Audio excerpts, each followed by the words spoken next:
Bonjour. Prendre vos Bibles dans Jean, chapitre 15. Peut-être que, si vous vous souvenez, qu'est-ce qu'on est en train de faire comme thème depuis un certain moment, où on parle des différentes expressions dont Jésus se sert pour parler de lui, qui dit « Je suis ». Et puis dans Jean, chapitre 15, il y en a une autre de ces expressions-là, il dit « Je suis le cep ». Mais il ne dit pas juste « Je suis le cep », il dit « Je suis le vrai cep ». Et on va regarder ça ensemble, puis probablement une bonne partie du chapitre 15 et tenter d'en tirer des applications pour nous aujourd'hui. On va prier. Seigneur notre Dieu, on veut venir devant toi ce matin en étant reconnaissant pour ta parole, cette sainte parole-là qui nous instruit et surtout, premièrement, reconnaissant pour la grâce merveilleuse que tu nous fais d'être appelés enfants de Dieu, de pouvoir avoir une place qui est en train de se faire préparer au ciel, l'assurance d'avoir la vie éternelle. Et Seigneur, je voulais te prier ce matin que tu puisses parler dans nos cœurs par ta parole et nous instruire, nous édifier et nous aider dans cette grande tâche que tu nous enseignes d'être des gens qui obéissent à ta parole et qui t'aiment comme qu'on devrait t'aimer. Bénis, Seigneur, cette journée dans notre Jésus. Amen. J'ai déjà enseigné Jean chapitre 15, comme beaucoup d'autres passages, d'ailleurs, après un certain nombre d'années. Oh, merci. Ça, c'est toujours bien pratique. Après un certain nombre d'années, la plupart des passages, on a déjà passé au travers, mais il y a toujours quelque chose d'autre. Et c'est ça qui est vraiment fascinant. La parole de Dieu, elle est vivante, elle est efficace, elle est plus tranchante qu'un épée quelconque à deux tranchants. Et elle a cette capacité-là de nous faire découvrir à chaque fois qu'on l'ouvre quelque chose de nouveau. Et je dois dire que quand j'ai commencé cette série-là sur les « Je suis », j'avais même pas pensé au début à Jean 15. C'est comme, ça m'avait comme complètement échappé que ça en est une, celle-là aussi, quand Jésus dit « Je suis le vrai cep ». On a vu dans le chapitre précédent, quand Jésus dit « Je suis le chemin, la vérité et la vie ». Et ça parle un peu de la même chose, où on parle d'une exclusivité. Hein, on a vu ça, on a parlé de ça beaucoup en détail. Jésus est la vérité parce qu'il n'y a pas d'autre vérité. Mais dans Jean 15, il met encore plus d'emphase là-dessus. Parce qu'il dit « Je suis le vrai cep ». Puis quand quelqu'un dit... Quand on dit ça, le vrai cep, ça sous-entend puis ça suppose quoi? Il y en a des faux. Il y en a des faux. Et c'est intéressant, Luc a parlé tantôt de la paix, et Jésus va venir pendant son royaume établir une paix qu'on n'a jamais connue sur la terre. Mais la Bible nous parle aussi qu'avant que le royaume soit établi, il va y avoir un temps de tribulation, et il va y avoir un personnage qui est un faux Christ, l'Antéchrist, qui lui, au début, va établir une fausse paix. C'est ce que la Bible nous enseigne. Et quand on arrive, d'ailleurs dans 1 Thessaloniciens 5.3, c'est ce que ça nous dit. Ça dit, quand les gens vont dire paix et sûreté, la dévastation va subir. Ça, on parle du milieu des tribulations, quand cette dévastation-là va sévir. Et quand on tourne, par exemple, dans Matthieu chapitre 24, c'est intéressant qu'on avait un peu les idées tous les deux tournées vers ce qui se passe dans le monde et tout ce qui s'en vient. Et c'est vrai que les jours qui s'en viennent sont loin d'être réjouissants pour tout le monde. Et pour ceux qui connaissent la vraie paix intérieure, on n'a pas besoin de s'inquiéter, comme on l'a déjà vu ce matin. Mais dans Matthieu chapitre 24, ça nous dit qu'il va y avoir des faux Christ tout le long de l'histoire. Mais un jour, il va en avoir un qui est plus faux que les autres faux, qui est appelé l'Antéchrist. Ça dit Matthieu 24, verset 5, « Plusieurs viendront sous mon nom, disant, « C'est moi qui suis le Christ », et séduiront beaucoup de gens. Et ça va arriver. Et ensuite, ça dit le verset 8, « Ce sera le commencement des douleurs. Alors, on vous livrera au tourment. » Et les questions, on voit qu'est-ce qui va se passer pendant le temps des tribulations là, dans une partie de ces versets-là. Verset 11, encore, « Plusieurs faux prophètes s'élèveront, séduiront beaucoup de gens. » Excusez, je tourne trop de pages en même temps. Dans Jean chapitre 2, j'ai tourné une page de trop, moi? Attends un petit peu. Je pense que oui. Ouais. Ça va pas bien. Les pages sont, on dirait qu'ils collent ensemble. 1 Jean, chapitre 2, verset 18. Ça dit, petits enfants, c'est la dernière heure et comme vous avez appris qu'un antéchrist vient, il y a maintenant plusieurs antéchrists. On parle d'il y a 2000 ans, là. C'était déjà une notion qu'il y aura des faux, puis il y avait déjà des faux. Et tu as dit dans 2 Jean, verset, je vais dire chapitre 1, mais il y a juste un chapitre. 2 Jean, verset 7. Ça dit, car plusieurs séducteurs sont entrés dans le monde et ne déclarent pas publiquement que Jésus-Christ est venu en chair. Celui qui est tel est le séducteur et l'antéchrist. Fait qu'il y aura plusieurs séducteurs, il y aura plusieurs faux, mais il y en aura un qui va être le pire de la gang que la Bible appelle l'antéchrist. Dans 2 Thessaloniciens, chapitre 2, ça dit que le moment, le paroxysme de ce faux-là, c'est quand il va se présenter puis qu'il va se dire qu'il est lui-même Dieu. Imaginez-vous. Un jour, il va dire, c'est moi Dieu, puis les gens vont le croire. Fait que quand Jésus dit, je suis le vrai, c'est évident qu'il y en aura au travers des années plusieurs faux, mais qu'éventuellement, il va en avoir un bien pire que les autres, qui est l'Antéchrist.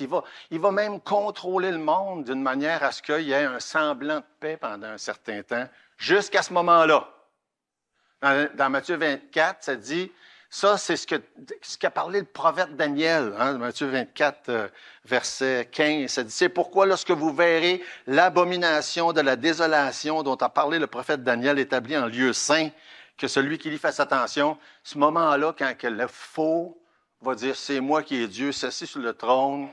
Puis dans Daniel, quand on compare Daniel chapitre 9, Daniel chapitre 11, Daniel chapitre 12, il dit que ça va se passer dans le milieu des tribulations, quand il va faire cesser les sacrifices. Ça veut dire quoi, ça? Ça veut dire qu'il va y avoir, à un moment donné, tellement de paix à Jérusalem pendant la première moitié de la tribulation que les sacrifices vont recommencer. Puis dans Daniel chapitre 11, verset 31, ça dit « Des troupes se présenteront sur son ordre, elles profaneront le sanctuaire, la forteresse, elles feront cesser le sacrifice perpétuel et dresseront l'abomination du dévastateur. » Les mêmes expressions qui sont employées dans Thessaloniciens, mêmes expressions qui sont dans Matthieu 24. Puis dans Daniel chapitre 12, verset 11, ça nous donne une période de temps de 3 ans et demi. Après 3 ans et demi, les sacrifices vont cesser. Et là, ce faux-là va se prétendre lui-même Dieu, puis les gens vont le croire. Mais après ça, c'est là que ça ne sera pas drôle. La pire période de toute l'histoire, les dernières sections, la dernière partie des 3 ans et demi, où là, quand il va y avoir eu un semblant de paix au début, c'est loin d'être une paix. Et là, ça le dit même en mois, ça le dit en jours. C'est assez clair. Dans Daniel chapitre 9, ça le dit, verset 27, ça va se passer dans le milieu de cette période de temps-là de 7 ans. Puis ça va durer 3 ans et demi, une période la plus pire que le monde a jamais connue. Tout ça pour dire, Jésus dit, je suis le vrai. Puis veut pas avec ce qui se passe dans le monde aujourd'hui, puis la guerre. À chaque fois qu'on voit des expressions comme ça, nos idées sont tournées vers la fin des temps, où il va en avoir un faux dont la Bible parle qui est l'Antéchrist. Et c'est sur le point de se passer, on ne sait pas quand. Il va faire ça, il va prendre le contrôle, il va régner en dictateur dans le monde entier pendant toutes ces années-là. Fait que c'était juste une petite parenthèse prophétique. On retourne dans Jean chapitre 15, verset 1. Jésus dit, je suis le vrai cep. Et s'il y en a eu des faux, puis s'il va en avoir un faux pire que les autres, ben Jésus, c'est le vrai, le seul cep. Puis une autre chose, quand je lisais ce passage-là, que moi, ça m'a fait penser, je ne sais pas si je suis le seul qui est niaiseux comme ça, mais moi, quand je lisais la Bible au début, puis que je voyais cep, sarment, je ne comprenais pas ce que ça voulait dire. Je suis le seul? OK, c'est bon, je suis content, vous me rassurez. Je ne comprenais pas ces expressions-là. Ça m'a pris du temps à comprendre c'est quoi un cep, c'est quoi un sarment. Finalement, j'ai été voir, puis j'ai compris que le cep, ben c'est comme la partie principale d'un arbre, mais pas n'importe quel arbre, parce que la majeure partie du temps, ça a rapport avec une vigne. Puis je ne suis pas sûr si c'est exclusivement avec une vigne, parce qu'il parle de plantes grimpantes, mais c'est presque juste utilisé avec une vigne. Puis les sarments, ben, c'est toutes les extrémités qui poussent dans tous les sens. Mais ce qui est intéressant, c'est que cette expression-là, elle revient 8 fois dans le Nouveau Testament, 5 fois c'est traduit vigne. Et en anglais, dans Jean 15, c'est traduit vigne. Et c'est tout à fait juste d'ailleurs. Quand il dit le cep, ça dit la vigne. Et moi, quand j'ai compris ça, ça m'a aidé beaucoup à comprendre.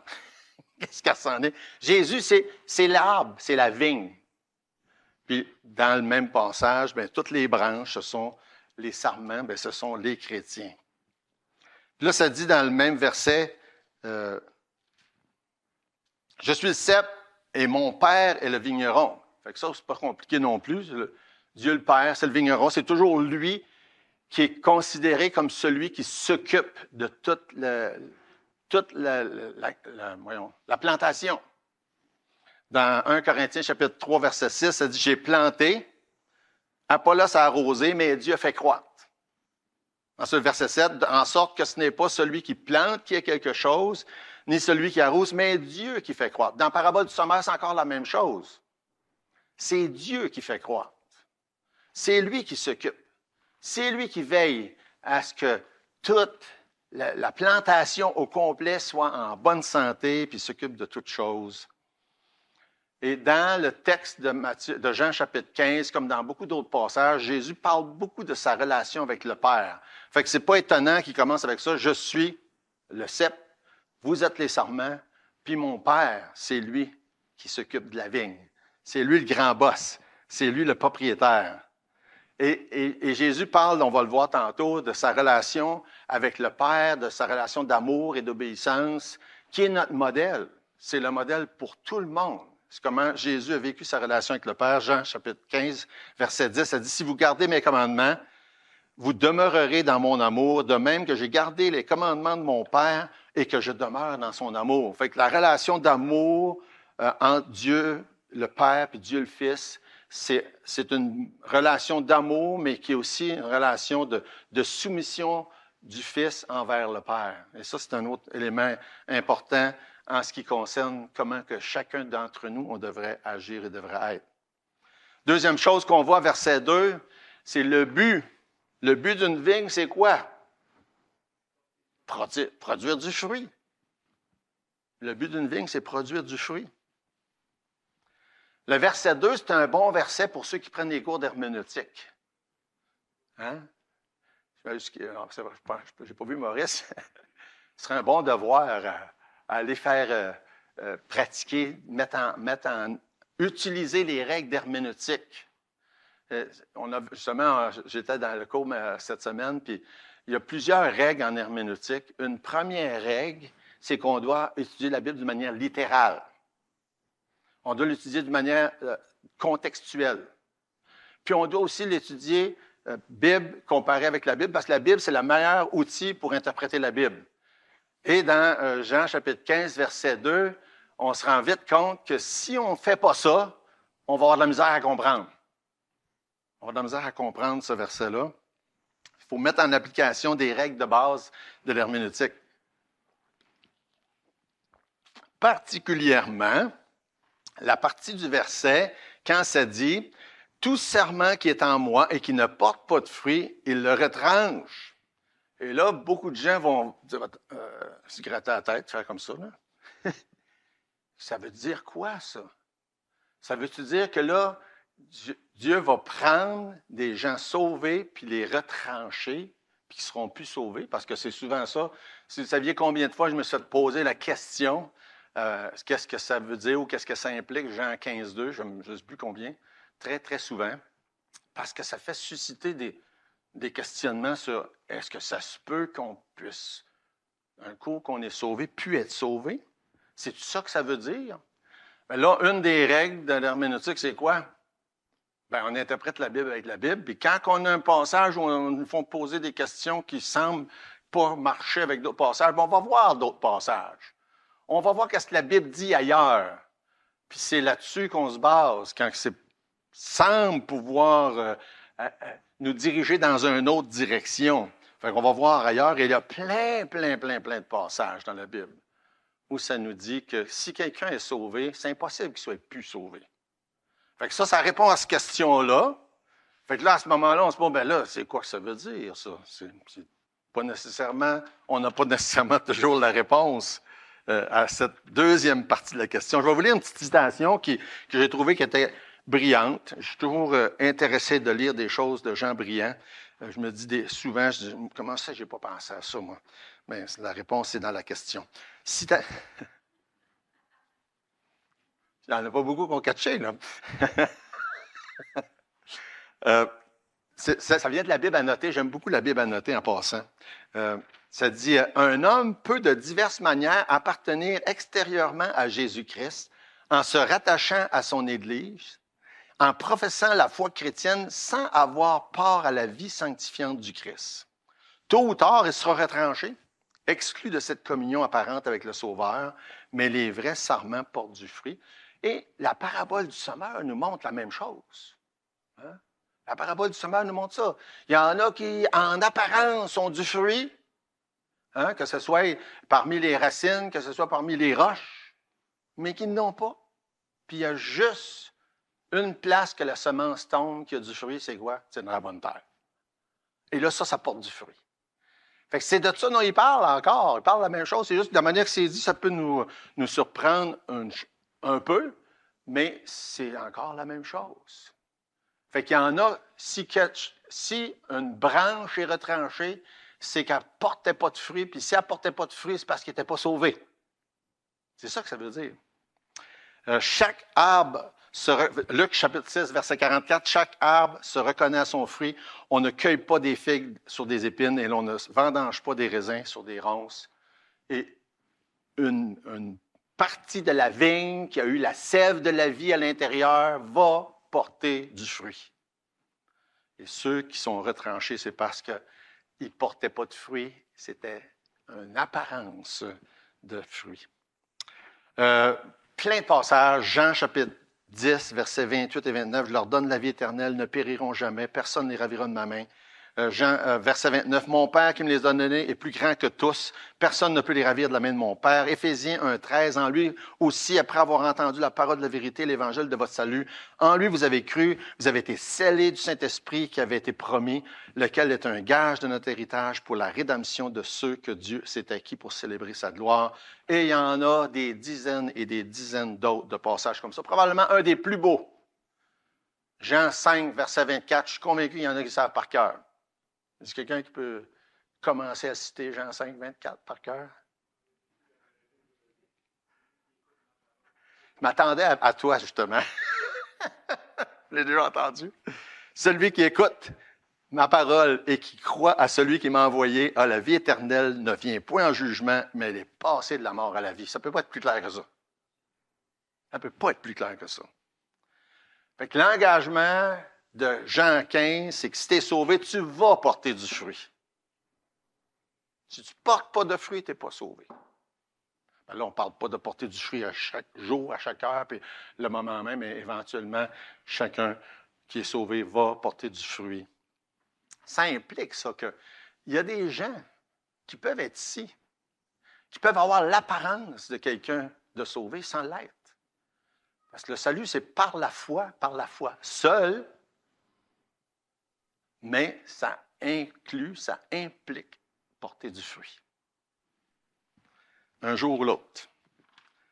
Un jour ou l'autre, ceux qui sont sauvés vont porter du fruit, puis un jour ou l'autre, ceux qui ne portent pas de fruit vont être retranchés. C'est ce que Jésus est en train de dire. Maintenant, la deuxième partie du verset 2 est importante aussi, très importante.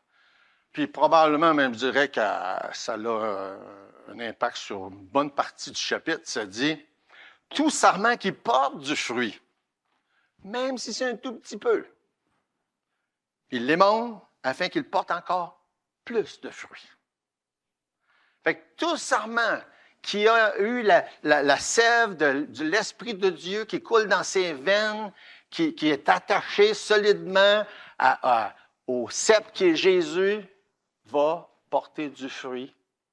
Puis peut-être va en porter juste un tout petit peu, Mais s'il y a un petit peu de fruit, s'il y a un petit peu de vie, la promesse de Dieu, c'est qu'il va y avoir aussi émondage.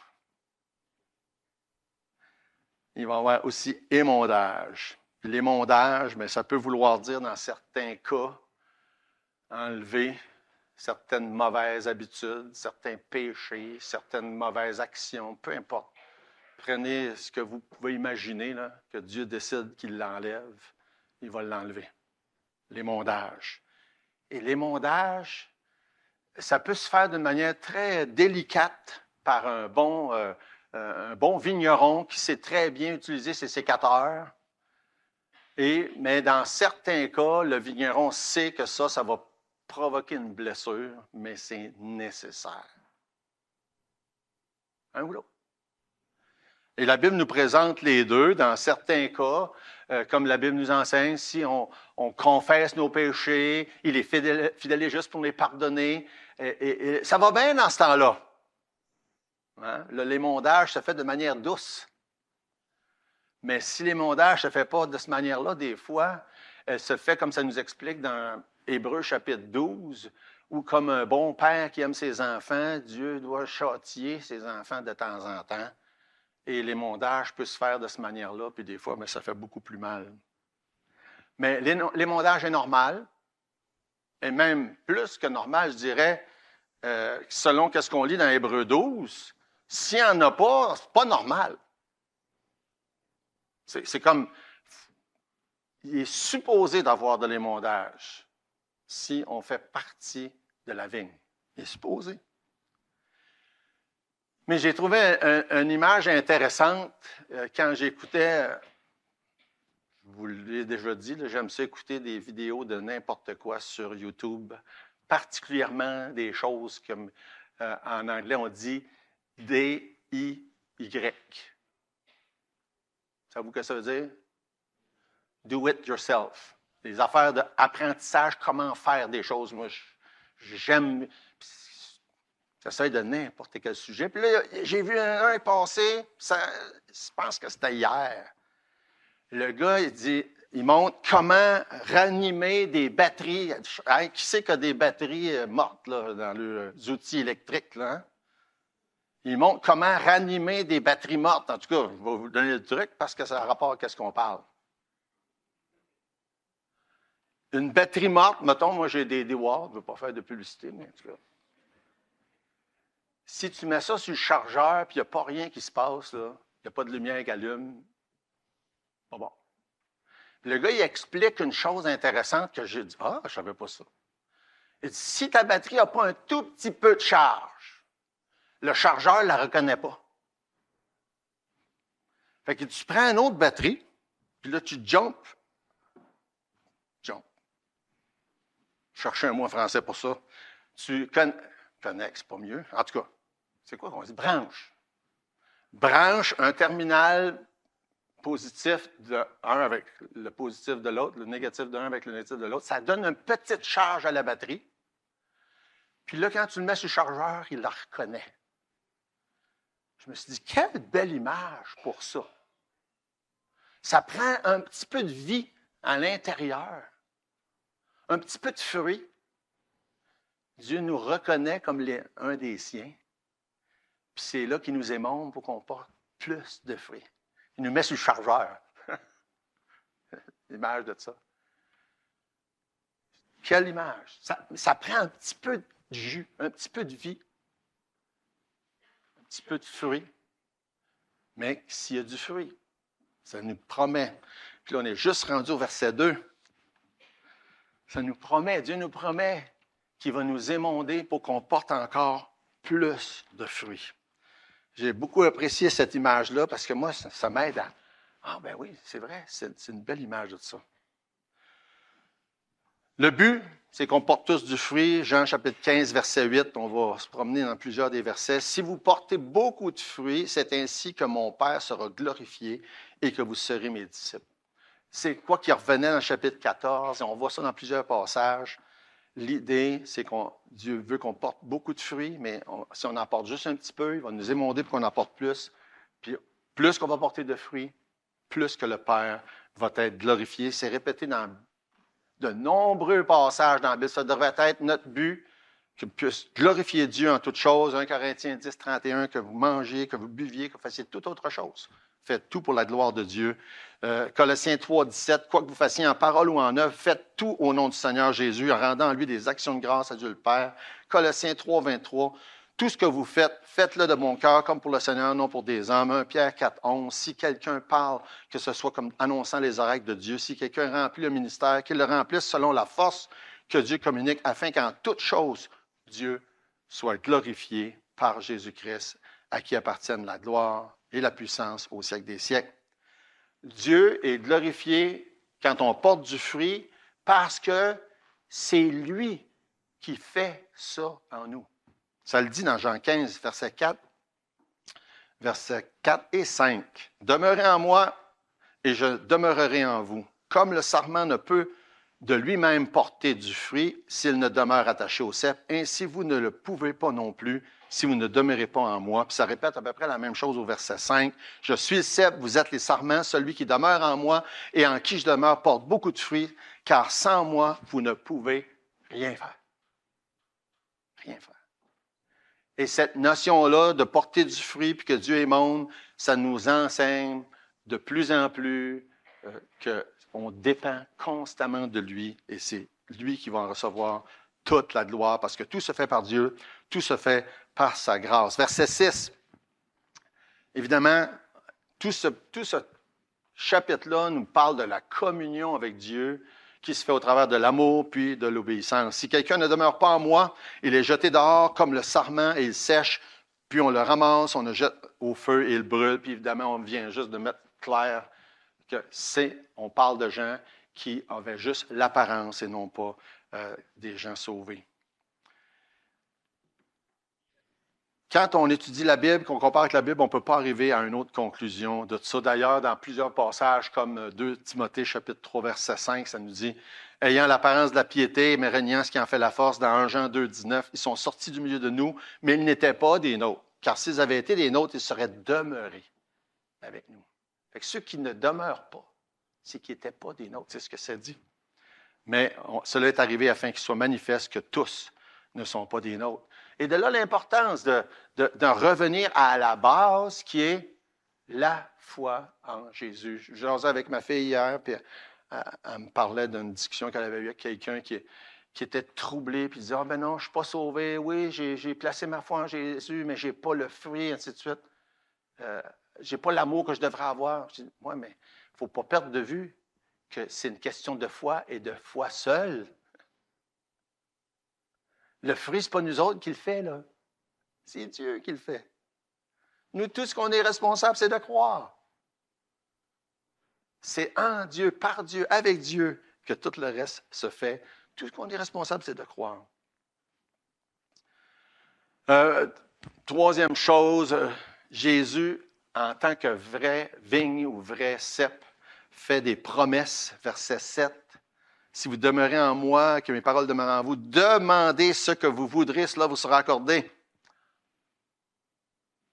Belle promesse.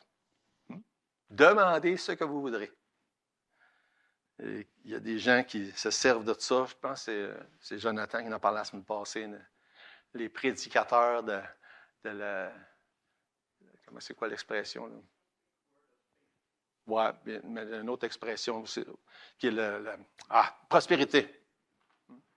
L'évangile de la prospérité. Demande n'importe quoi, puis si tu es fidèle, Dieu va te donner toutes sortes de belles choses. Puis s'il ne te donne pas les belles choses que tu voudras avoir, c'est parce que tu n'es pas assez fidèle. C'est tellement du non-sens. Tellement du non-sens. C'est pas du tout. Ça ne fait pas partie du plan de Dieu, ça, cette notion-là. Mais la prière, par contre, ça fait partie du plan de Dieu. Puis oui, il dit, demandez ce que vous voudrez. Mais comme vous allez remarquer dans ce passage-là, dans beaucoup d'autres, il y a un aspect conditionnel. Hein? Un aspect conditionnel. Si vous demeurez en moi, que mes paroles demeurent en vous. Demandez ce que vous voudrez. Si tu demeures en moi, ou dans la parole de Dieu, en suivant Dieu, puis en mettant Dieu en premier, puis en voulant le glorifier, tu ne demanderas pas n'importe quoi. Hein? Quand il dit ce que vous voudrez, ce n'est pas n'importe quoi. Hein? On a l'expression n'importe quoi. Là, hein? Hein? Il va demander une Lamborghini, je ne sais pas trop quoi, que d'autres qui. Demandez ce que vous voudrez, mais pas n'importe quoi. Parce que ça va être conditionné par le demeurer en moi, puis demeurer dans ma parole que Jésus dit. Puis le désir d'obéir, puis de glorifier Dieu aussi, va conditionner le genre de requête qu'on va avoir. Comme on dit, c'est pas n'importe quoi. Demandez ce que vous voudrez. Jean 14, verset 13, ça dit « Tout ce que vous demanderez en mon nom. » Puis il répète au verset 14, « Si vous demandez quelque chose en mon nom. » En mon nom, ça veut dire, c'est au nom de Jésus. C'est comme Jésus le ferait. Hein? C'est vraiment de quoi au nom de quelqu'un d'autre, là? Est-ce que, si on fait quelque chose au nom de quelqu'un d'autre, est-ce qu'on va faire quelque chose que l'autre personne oppose ou n'est pas en accord? Ben non. Fait que si on prie au nom de Jésus, on est en train de demander à Dieu, le Père, quoi que ce soit que Jésus approuve. Qu'on sait que Jésus approuve. Dans son nom qu'on prie. Comme ça dit, il est l'intermédiaire, le médiateur. Il est le seul, d'ailleurs, entre Dieu et les hommes. Mais la notion « en mon nom » que Jésus dit, ça nous a fait développer l'habitude de répéter ça à la fin de la prière, qui n'est pas mauvais, mais ce n'est pas nécessairement le but de répéter ça à chaque fois. On le fait par habitude, puis moi je le fais, et ça nous rappelle, ça devrait en tout cas nous rappeler que c'est en son nom qu'on le fait, parce que c'est ça l'idée. On prie comme si Jésus était là et était en train de nous dire, regarde, c'est ça que moi je veux pour toi. C'est en son nom qu'on le demande. Ça fait que c'est une des conditions. Une autre condition dans Psaume 66, verset 18, que des fois on oublie. C'est facile d'oublier. Ça dit, si j'avais conçu l'iniquité dans mon cœur, le Seigneur ne m'aurait pas exaucé. Peut-être ça, des fois, pourquoi il ne répond pas de la manière qu'on pense qu'il devrait répondre. Ça. Fait qu'il y a d'autres conditions. Là. On n'ira pas élaborer le sujet de la prière dans ces quelques minutes-là. Mais tout ça pour dire, c'est qu'il y a des promesses qui viennent avec le fait d'être un sarment attaché au cep qui est Jésus. Et ça, c'en est une. Une autre promesse qui est développée en détail dans le chapitre, c'est un amour infini. L'amour de Dieu. Puis c'est ce que ça nous dit. On est rendu au verset. À partir du verset 9. Comme le Père m'a aimé, je vous ai aussi aimé, demeurez dans mon amour. Si vous gardez mes commandements, vous demeurerez dans mon amour. De même que j'ai gardé les commandements de mon Père et que je demeure dans son amour. Fait qu'il y a un lien entre l'amour de Jésus, son désir de garder les commandements du Père, puis l'amour du Père envers Jésus. De la même manière qu'il y a un lien entre notre amour, notre désir de garder ses commandements, puis son amour envers nous. À la même image, c'est ça qu'il dit dans ces versets-là. Il y a un lien, il y a une connexion entre faire partie du corps de Christ, parce que c'est un autre des images, là, attaché au cep ou bien faire partie du corps. Il y a un lien entre ça, garder les commandements, puis son amour. C'est intéressant il développe ça. Vous prendrez le temps de lire tous les versets dans le chapitre 15. C'est tellement intéressant. Et nous, on doit, notre amour envers Dieu doit être basé sur l'amour de Christ envers son Père. Et l'amour du Père envers nous est basé sur son amour envers Christ. Jean 10, verset 17, « Le Père m'aime parce que je donne ma vie afin de la reprendre. » Vous voyez qu'il y a une espèce de lien là encore. Jean 14, 31, « Mais afin que le monde sache que j'aime le Père et que j'agis selon l'ordre que le Père m'a donné, levez-vous, partons d'ici. » Il dit, j'aime le Père, puis là, ça, c'est démontré parce que j'agis selon l'ordre qu'il m'a donné. Puis, Même chose, notre amour est supposé être reflété dans notre désir d'obéir à Dieu, jour après jour. Verset 10 dans Jean 15. Si vous gardez mes commandements, vous demeurerez dans mon amour. De même que j'ai gardé les commandements de mon Père, je demeure dans son amour. Une relation mutuelle d'amour qui englobe ce lien-là des sarments avec le cep ou des branches avec le tronc qui est Jésus. Demeurer dans mon amour. Puis ajouter à ça, qui est une autre promesse reliée à ça, c'est la joie. Et qui s'est relié ensemble. Verset 11, je vous ai dit ces choses afin que ma joie soit en vous et que votre joie soit parfaite. Une joie, pas une joie juste là, OK, c'était le fun, mais une vraie joie intérieure basée sur cette assurance-là, la paix, on a parlé de ça tantôt, la paix qu'on a, que Dieu est tout-puissant, est au contrôle. Il nous a promis un jour qu'il y aurait une paix dans le monde. C'est pas là, on est bien conscient. Mais un jour, on va l'avoir. Mais en attendant, on peut avoir la paix intérieure dont il parle. Et avec la paix, la joie, c'est souvent relié ensemble. Cette joie-là intérieure, constante, qui vient de Dieu. Une joie parfaite. C'est ça que ça dit dans le verset 11. Fait qu'en résumé, tout ça, chapitre 15 nous enseigne que Jésus est la vraie vigne. Il y en a des faux. Il y en a toujours eu. Il va en avoir encore un pire à la fin. Le Père est le vigneron. Les chrétiens sont les branches qui aiment Dieu, qui le servent par sa force, au travers de la prière, qui portent du fruit, mais qui se font émonder pour emporter encore plus. Et ça glorifie Dieu. Il y en a beaucoup de choses dans ce chapitre-là. Et comme je dis, je vous encourage fortement à prendre le temps de lire tout le reste. Il y a beaucoup d'autres choses. Un dernier verset qui résume tout ça, c'est le verset 16. Ce n'est pas vous qui m'avez choisi, mais moi, je vous ai choisi, je vous ai établi, afin que vous alliez, que vous portiez du fruit, que votre fruit demeure, afin que ce que vous demanderez au Père en mon nom, il vous le donne. Prions. Merci, mon Dieu, pour ta parole. Merci pour tout ce que tu nous enseignes dans ce passage-là, puis dans d'autres. Merci pour les promesses rattachées au fait qu'on fait partie du corps de Christ, qu'on fait partie de la vigne.